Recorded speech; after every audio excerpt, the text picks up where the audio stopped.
What's up, everybody? Welcome back to Plain Jane Cars, and this is a Plain Jane Cars podcast. It's official, and we got Tristan back on the channel. Everybody, welcome Tristan. We give Tristan a round of applause. Welcome back.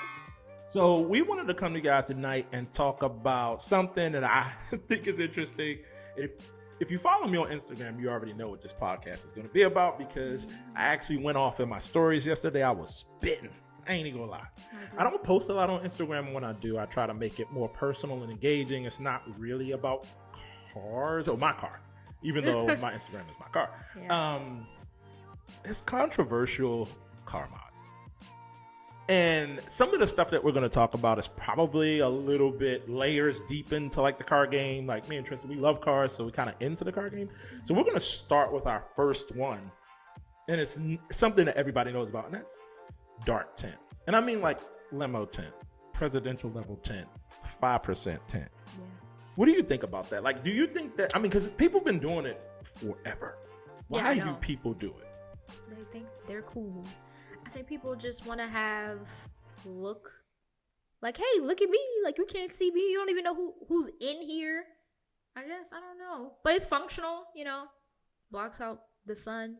The car doesn't get as hot. That's true. Especially in Texas. That's true. No, I can see that. So in the Sun Belt, Texas, Arizona, Cali, it's probably more. Bad. Well, shoot, we was doing. Well, I never did it, but people in Baltimore were doing it. Oh yeah. Big thing. One of my friends growing up had 20. Well, I had 20% tint on my windshield. I think 20%. I think he had 5 on his windshield. He was windshield 5 all the way around. Wow. Anyway, I think it's a controversial. The reason why I say it's a controversial car mod is because I don't think it makes the car look better. No, it doesn't. It doesn't. I think tint in general makes the car look like a little bit better. It doesn't. Once you get to the point of like you're below like legal stuff, you know, obviously like I think here it's like 30%. 30, 35. 30 or 35. Once you get below that, you're not improving by literally making your windows just black. Like there's no improvement from just having your windows tinted. There's improvement from fishbowl. Or only 2 windows, like the factory tint. 100%. Other than that, you're not really doing anything. So what's your thoughts on reflective tint? We used to call it mirror tints back in the day. How you feel about that? Mirror tints. Oh, it's still mirror tint? Mirror tint, reflective. I'm cooler than I like it. It's for cool real. On certain cars for sure. Right. I like it. I don't know. Very legal, but it looks good. And we don't think that's like a trend though, right? I mean, tint is just far from. Because it's like an acquired taste almost. True. Because everybody got tints. There's factory tints. Tint is so common. I don't even know if people would really classify it as a modification. Would they? It's not. Like you wouldn't get credit. You don't get street credit, right? It's not. Okay. No. So we started. Maybe we'll move to something that's a little bit more controversial. Mm-hmm. And really, what I want to know is what you think about burble and flame tunes. Like, do you feel like it's controversial for one? And 2, do you feel like it's something that's going to stay around, or is it just something that's 2 years from now, everybody's burble and flame tunes are gone? I think burble tunes are great. I love them. He has them. It's good if you can turn them on and off. I am the burble king. Yeah, it's good if you can turn them on and off. If you cannot turn them on and off, that's a little rough. But I like them in general. I think they're great. I think so too. Flame tunes. Spit. I don't really care for them. I don't think they're bad, but like when it's like, I know you have a spark plug in the back of your exhaust. You mean like the ones that have, and you got powder shooting out a green flame out the back of your 1.8 Jetta. I know on the 2-step. I know. Yeah. I think it's a little bit excessive when it gets to that point. But I think it's cool if it's like a little bit natural. But I think when you see the GTR, like I said, rolling down the highway, spitting purple flames, I'm like, they're like a foot long. I'm like, okay. So for the layman out there, the flame tune, and I'll try to put some video in. I'll put in video in my car. I don't want to put anybody on blast because we are kind of like, throwing a little shade out there. But what a flame tune is, and actually there's 2 GTRs at a show, and I know these 2, OMG GTR and Nikki, 2 mean GTRs. Yeah. They both have real flame tunes, not the stuff that we're talking about with the spark plug. Yeah.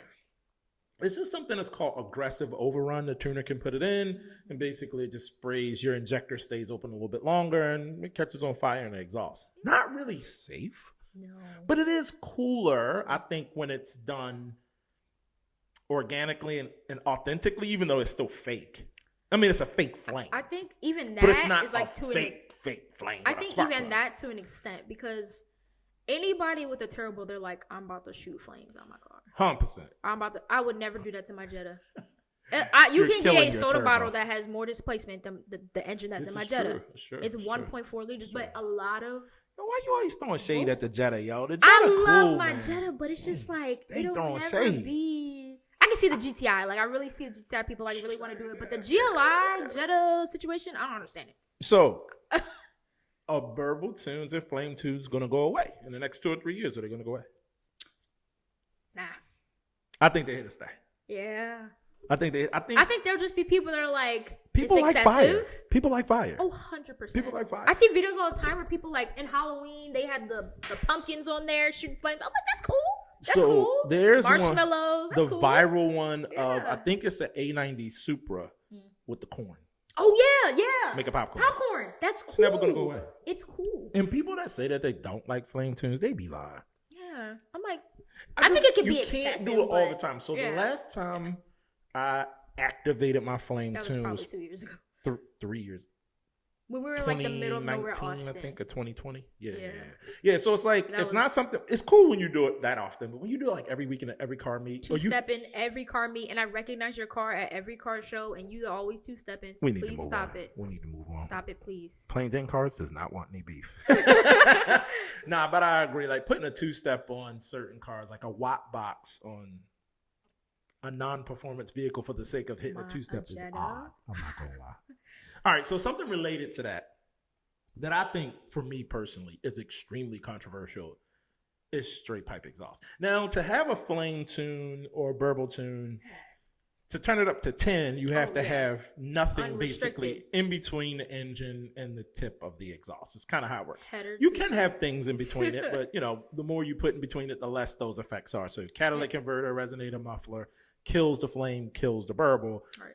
So straight pipe exhaust, which has been around forever. My 1973 Volkswagen Super Beetle back in 1990. Me and my dad built it 94 through 96. I started driving it 97, 98. It was a straight pipe. It had a header with like a cherry bomb. It's what was basically. I know it was so loud. It was loud. Nah. My Jetta is loud. I have no muffler, no resonator. I have one more resonator in there, and there's a catalytic converter. Pretty much straight pipe. Basically straight pipe. It's not bad though. So loud.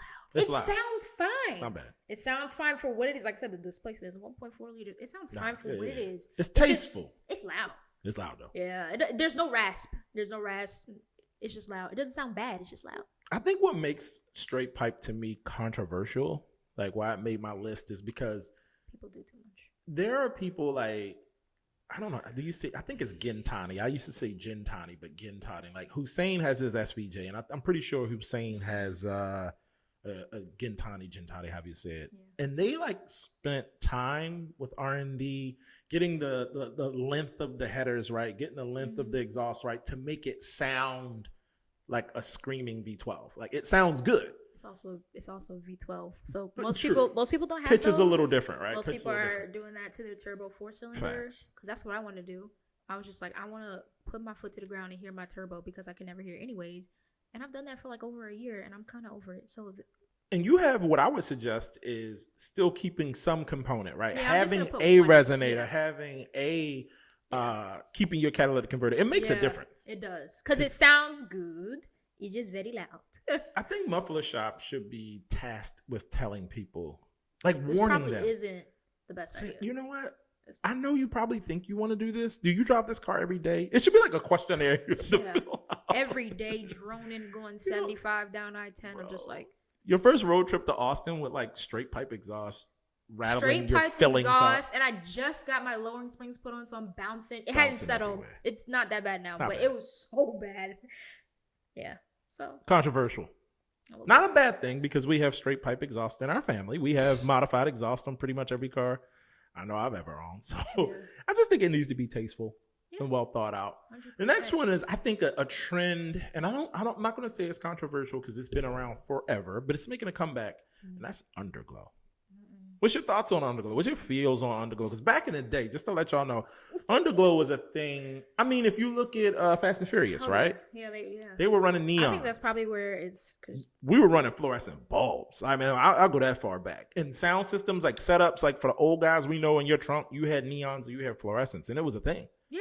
We used to run black lights too, like on the interior with white T-shirts. Really? We was so corny back in the day, goodness. but you couldn't tell us we weren't Fast and cool. Furious definitely contributed to that because that's why everybody's just trying to buy every 90s Japanese car out Facts. there. And it's like, okay, Facts. this is so excessive. But let me ask you though, do you think Underglow is controversial? Is my list wrong? Should that not be on the list? Because you won't catch me. Ever. Even the drift car. You know this is going on the internet, so you're saying you're never going to have... Okay. She's building a drift car here in the next couple months. No. And I see drifters with Underglow. I think it's cool. Like Some of the fat cats have Underglow. Shout out to them because they're the ones that really did it for me. I don't know who owns that green SC300, but it looks... You're the one that did it. But I swear he has Underglow. Maybe I not. don't know. Maybe drifting is okay. Maybe drifting is okay because it's like a show. I like when they have the little light sticks on the back and they're doing tandem, and you can see the light stick through the smoke. That's cool. But I'm like, Underglow. What are you doing? Because it's a show. Yeah. But I agree. If you're driving like the reason why it's controversial to me, if you have, and I know people just want to modify their cars. Trucks too. Like they put LEDs in like the wheels, in the wheel well. Yeah. So I like the ones. That's a little bit different because I think that's like plays into like the poke and the lifted. It's different. Yeah, it's cool. It's different. And But I only say it's different because I want to do that to Big Dummy. So I'll be a bias. But I think I've seen some. Now, I wouldn't do the ones around the rotor. Have you seen those? Rotor, it's around the rotor. Not the whole wheel, like the rotor. Some people do that. Yeah. And I don't think I would do that to Big Dummy. No. But the whole light up everything, the wheel well. Oh, that looks I think that looks cool, especially when it's like white light. And it's probably controversial. Probably. Because people don't like trucks that are really high and the lights are just blinding. Yeah, so do you really need more light? Yeah. Do you think Underglow stays around or does it go away like it did, mid-2000s? I think people are just going to get bullied out of it. Like, I think it will go away. Really? And they should get bullied out of it because there's no reason. I'm driving down I-10. Plain Jane Cars does not advocate bullying. True, but it's just Nah, why? You're right. I feel you. Okay, let's move on to the next trend. And I don't think this one is as controversial as it is me probably nitpicking, and that's ski boxes. Ski boxes on cars, particularly in Houston. What do you feel? How do you feel about ski boxes or roof boxes or whatever you want to call them? I don't know. I think they're kind of weird when you pull up to a car meet and you air out, pull your windows down with your ski box on top, and it's 100 degrees outside. And it's empty. Yeah. There's definitely there's nothing in it. Ski wear. And it's either painted to match or it's wrapped to match. Yeah, ski wear. It's controversial. And maybe it's controversial because I'm saying it's controversial. I definitely think it's weird. It's weird. It's just genuinely weird. And it'd be like, I think they can look good, but like at some point you gotta be like, it looks good, but does this really make sense? Does it make sense? Because I have a station wagon. Like the ones I be seeing. It's always on a wagon. It be on a wagon. Every wagon got a box on top. And if it don't got a box on top, it got the rails. It's like, wait. I know it's a look. I know it's a thing. Just like overlanding is a thing. Like I think if you have a full it's the ones that look strange to me are stanced or like street builds. That's most of the people that have them. I feel like more times than not. That's they're why just it's on the controversial list, right? Wagons with color match ski boxes. It's different. Like, okay. Now, what I will say is like if you were in Colorado, supercars with ski boxes, I think look cool. And I have a friend, James Valeria. They do massive road trips. He has an M3 just like mine. I mean, same generation as my M4. And he actually drilled his factory carbon roof to put on his luggage. He has a luggage carrier, but they do month-long road trips. And they have these two massive Maine Coon cats. Omni, I can't remember what the little one's name is. And it makes sense for them because he has air ride in his trunk. He has the tank, 2 compressors. He could probably fit one big bag back there, but the cats are in the back seat, so they actually need a luggage box. Even in that situation, I just think like if you are taking a road trip in a car, right, and you do not have space for your luggage, and you need to put it on top of the door, on top of the car. Spitting. 2 doors or 4. Come on, Tristan. Or 5 for the special people out there. You probably need a different road trip car, especially if you can afford it. Like I'm saying, get you a station. You got an M3. You got a carbon roof. Go ahead and get you like an X3 then. Go ahead and get extra. We about to get some hate on this. Y'all take it out on her, not on me. But I agree. That's why I made the list. I don't think it should stay on the car either. If you're using it for travel, for road trips, for camping, facts. 100%. And you can keep the little toolie or whatever it is, like the little bar. They got the rail up there. Yeah, that's cool. But when you got it on there and it's empty, pull up to the meet, air out with it on there. I'm like, we all throwing right, shade. all right. We throwing all the shade. I just okay. All right, last one. I want to dedicate some time to this one because it's an interesting trend. Like this one to me, like Underglow's been around, TINT's been around, straight pipe exhaust has been around. You even touched on like sound system, all that stuff has been around, like for sure. But something that has not necessarily been around is stance builds with negative camber. Controversial? Is it controversial? Very. The most controversial thing on this list, by far. I agree. I had to think about that. That would probably, and let me say something. Let me throw a little couple caveats out there. I don't know if anybody's going to make it this far in the video. I know there's a few people that will. I'll try to put in a picture. Let's name.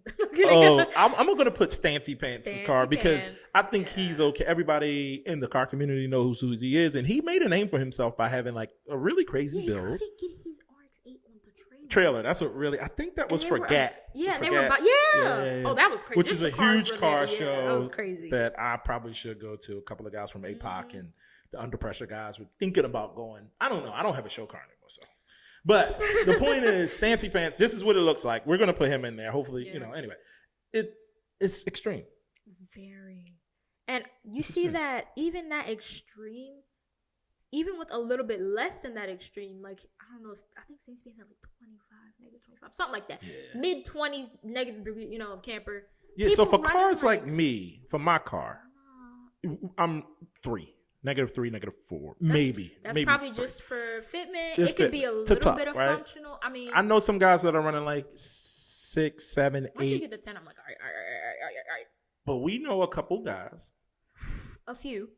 Quite. I'm not going to call them family, but I mess with them heavy. They got stance builds, and their builds are clean. I don't know what their camber is, but it's like tasteful. Yeah, there's definitely a tasteful limit. But then there's a level. My question is, do you think it's a trend, or do you think it has staying power like the rest of these trends? I think everything has like, ups and downs, but do you think... I think it'll have staying power because it came from drifting. And drifting is getting more and more popular. You teaching me drifting right are the only... So you think right? negative camber came from... I never thought what about else? that. The people that drag race, do they have camber? Slightly, but not. No. I don't know. No, they don't. They don't have no camber where their wheels look like No. Nothing, right? I mean, you want the most contact patch possible. Right, so there might be some toe casts or weird stuff they got to do to get grip, but I mean... Not camber. Not heavy camber like that. No. There's some track stuff, grip racing. There's some grip racing where you would do some camber, but not to those extremes. But I'm saying not to like... those extremes. But drifting is, because you want to lower the contact patch on the front so you get 100%. The front to float, right? Right. I don't know drifting, she does, but I'm assuming but I think it just came from drifting, and drifting's getting more popular, and because you got a wide body, or at the minimum, pull fenders with, if you have an ankle kit, it pokes out a lot, and it looks stupid if you don't. It does. A little bit, if half your tire's poking out after adding an ankle kit. Yeah. And so people are like, oh, well, let's just, and the wheel tucks and it looks cool, and I'm still swinging my car, and people are like, well, let's just do that on the regular. In my GTI or my Jetta. I'm like, no, stop it right now. I think it has a level where it looks cool. I think there's some cars I see. I'm like, I couldn't do it. Fitment. Like their fitment was great. I'm like, I know they were sitting there measuring. You can respect the amount of effort that some of these guys put into their wheel setups and the camber and fender to lip. Yes. Fender to lip fitment. Fender in between the lip and the wheel. So, interesting point. I wasn't going to bring this up, but you made me think about the offshoot of that, of something that I noticed, is like the stretched tire look, right? Where, and for you guys that don't know, like the non-really car people, if you're still watching this video, you can have like, on my car, it's like an 11-inch wheel, 11.5-inch wheel, and you put what's a tire that's meant for really like a 10-inch wide wheel. So you have like this half-inch of like wheel that just... It's nothing. That just sticks out, right? It's just the gap. And then, guys with air ride, they'll lower their car and like the fender sits inside of the wheel. It's kind of a new-ish thing. Crazy people on washers. Yeah. Or crazy people in washers. Yeah. Now, I have a stretch setup now, right? They're still getting rebuilt, 3-piece wheels, some AG wheels that are set up for stretch. Because I wanted to change the look on my car for last show season, but I haven't gotten the wheels and I'm done showing it. So I don't know if I'm ever going to run them. I might wind up selling them. But I like that look when it's all of these things on this list, controversial. Yeah. But when executed tastefully, they're all cool. Underglow can be cool because we have glow in the M4. Yeah, inside, for the interior. I think straight pipe exhaust, not straight pipe. But I mean, if you have a V12 Lamborghini, feel free.